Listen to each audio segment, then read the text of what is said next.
Hello everyone, trust you are doing good. Today I will be explaining how to balance a chemical equation as requested from one of my followers. But remember always that if you want to watch the full video of this, you can check my YouTube channel and don't forget to subscribe to it. So let's get started. Now, when we say chemical equation simply means the representation of chemical reaction in terms of symbols and chemical formula. What do I mean by that? Let me write this on the board. Hydrogen reacts with oxygen to form water.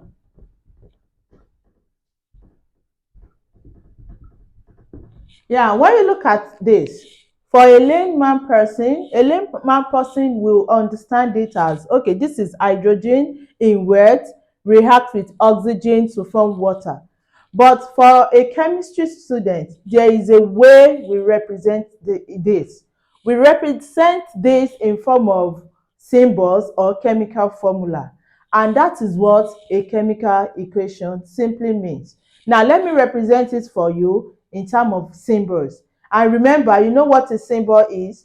A symbol are letters, is a letter or are letters that we use to represent an element. For instance, hydrogen here. You know the symbol for hydrogen is H. And hydrogen is a diatomic gas. So when you want to write this, you write H2 for it. Reacts in chemistry simply means plus oxygen is also a diatomic gas, so it is O2. Remember, the symbol for oxygen is O.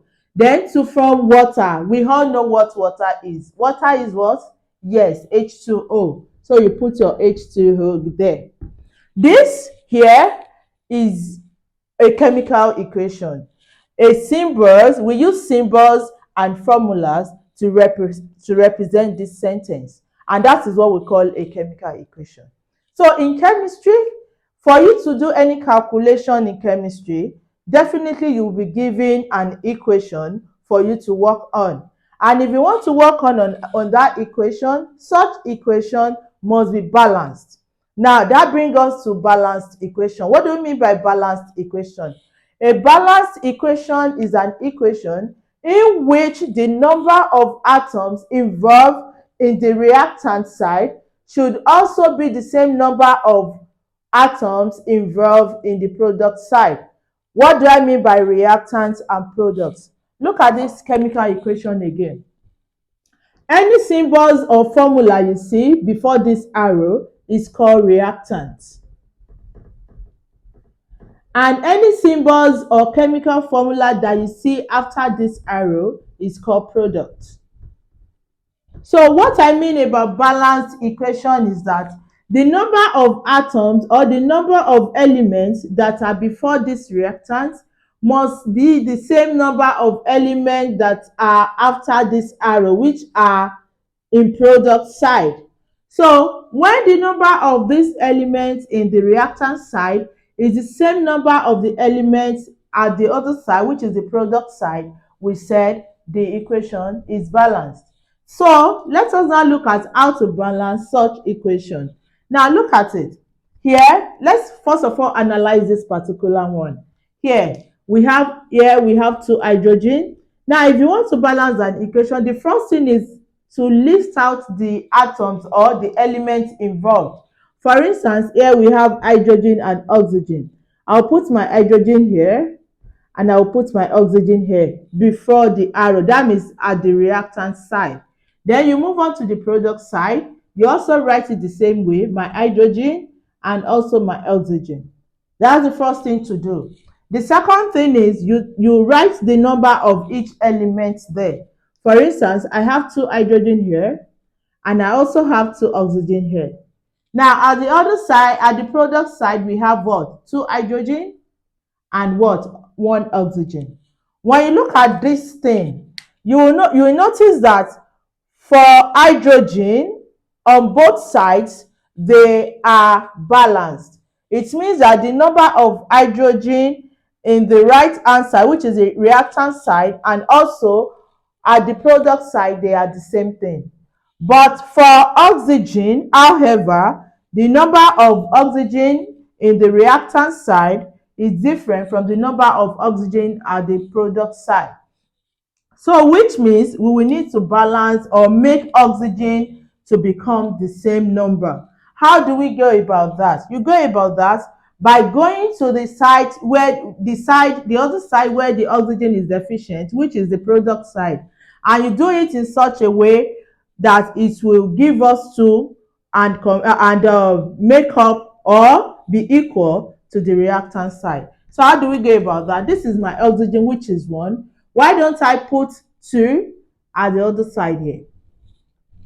Now the question is, why do I need to put 2 at the front? Why not here like this? Yeah, when you look at this one, although when you put it this way, it will have been much easier. But we don't add subscripts to an equation.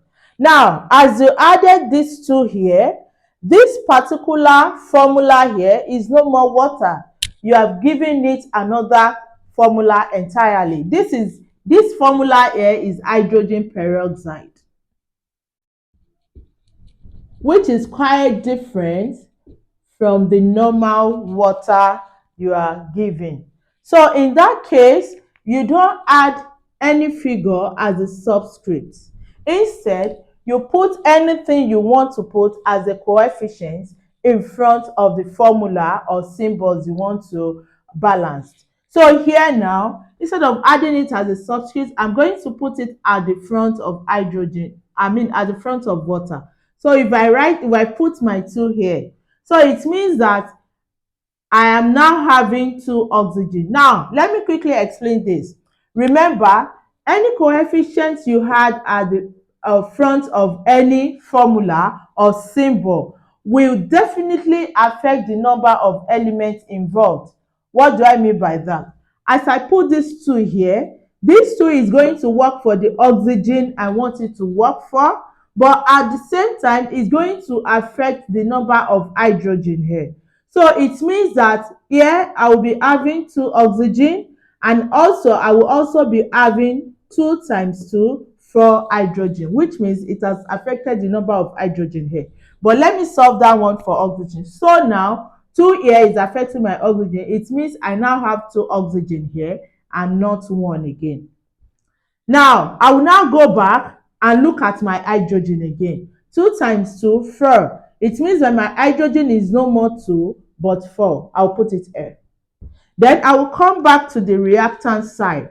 Remember, my hydrogen at the reactant side is 2 before. So which means I will need to balance this hydrogen also in order to get the hydrogen, in order to balance it with the hydrogen at the product side, which is 4. How do I go about that? I will just put 2 here. When I put 2 here, it's going to be 2 times 2, 4. So this one is no more going to be 2, but 4.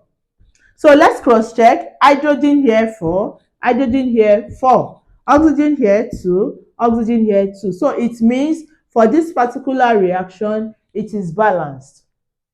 I believe it is clear. Now let me give you another example of such equation, unbalanced equation, and we'll try to balance it. Another example is hydrogen plus chlorine to give HCl. Now let's look at this. Remember, the first thing is you are going to list out the elements. Hydrogen before the arrow, which is the reactant side, then chlorine. Then you go to the other side, which is the product side. Hydrogen here is 1. Chlorine here is 1. So the next thing is you write the number of each symbols or element. Here, hydrogen is 2, chlorine is 2. Here, hydrogen is 1, chlorine is 1. Good. So what do? We first of all balance the hydrogen. When you look at it, hydrogen is 2 here, it is 1 here. It is imbalanced. Chlorine is 2 here, chlorine is 1 here. Both of them are imbalanced. So what do? You first of all start with hydrogen. At the other side here, I'm going to put 2 here. So which means 2 here, I now have 2 hydrogen and not 1. Then for my chlorine too, I have 2 chlorine. Now, I told you that the coefficient is going to affect all the elements here. So it means that I now have 2 chlorine and not 1 chlorine. So eventually, just like that, my equation is balanced. 2 hydrogen here, 2 hydrogen here, 2 chlorine here, 2 chlorine here is balanced. So let me give you another example again, which involve more than 2 elements. Let's look at this. KOH plus CO2 to give me K2CO3 plus water. Here we have, this is another example. K here, let's write out the element involved. K here is 1. Oxygen here is 1, 2, 3. 3. Hydrogen is 1 and carbon is also 1. Let's move to the other side. K here is 2. Oxygen is 3 plus 1, 4. Carbon, hydrogen is 2 and carbon is 1. So let's first of all balance potassium. Potassium here is 1, potassium here is 2. So what do? We put 2 at the front here. When we put 2 here, so it means I now have 2 potassium, but this 2 is going to affect other elements too. So it means that I have 2 oxygen here and 2 oxygen here, making 4 like that. It also means I have 2 hydrogen here like that.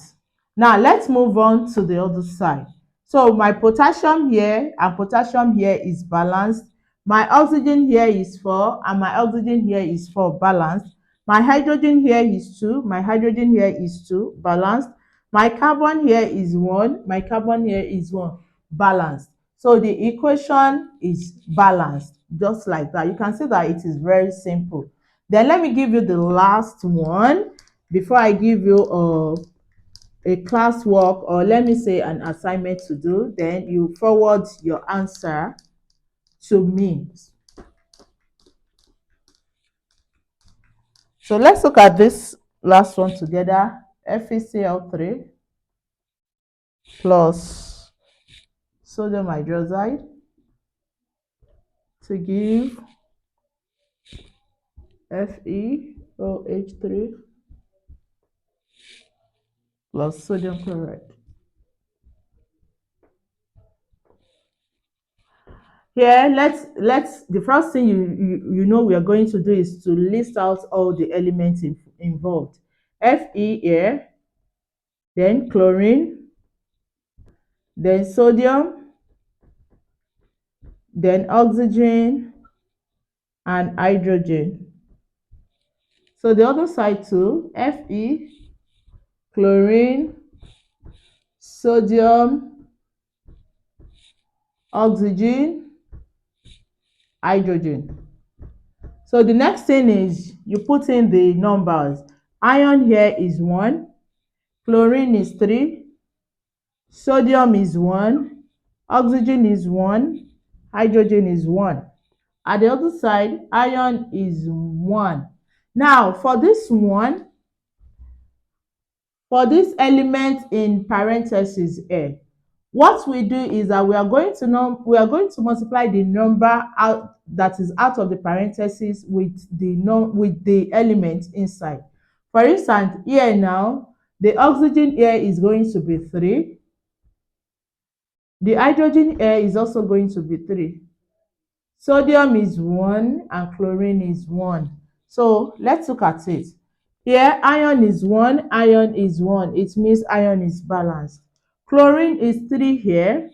Chlorine is 1 here. So what do we do to balance chlorine? We will need to add 3 to the front of sodium chloride here. When we add 3 to it, it means chlorine will no more be 1 but 3. But remember, it has affected sodium. Sodium has become 3 too. So let's go back. Chlorine is 3. Chlorine is 3 now. Sodium is 1 here. Sodium has become 3 here. So we need to make sodium 3 here too. So here, we'll put 3 at the front here. When we put 3 there, it means that sodium will be 3. Then 3, this 3 will also affect oxygen and hydrogen here. So it means we will now have 3 oxygen and not 1. Then we'll also have 3 hydrogen and not 1. So let's look at them together again. Iron is 1, iron is 1. Chlorine is 3, chlorine is 3. Sodium is 3 here, sodium is 3 here. Oxygen is 3 here, oxygen is 3. Hydrogen is 3, hydrogen is 3. So it means the equation is balanced. So you can see that balancing an equation is not hard to do as long as you follow the steps I explained to you. So now it's time to give you a classwork to work on. Then you send the answer to me as a comment. Now you can do this. I'm just going to give you a very simple one, like sodium plus Cl2 to give sodium chloride. So I'll be expecting this answer from all of you. I'll see you next week. Don't forget, you can watch the full video of this on my YouTube channel. Just make sure you subscribe to it.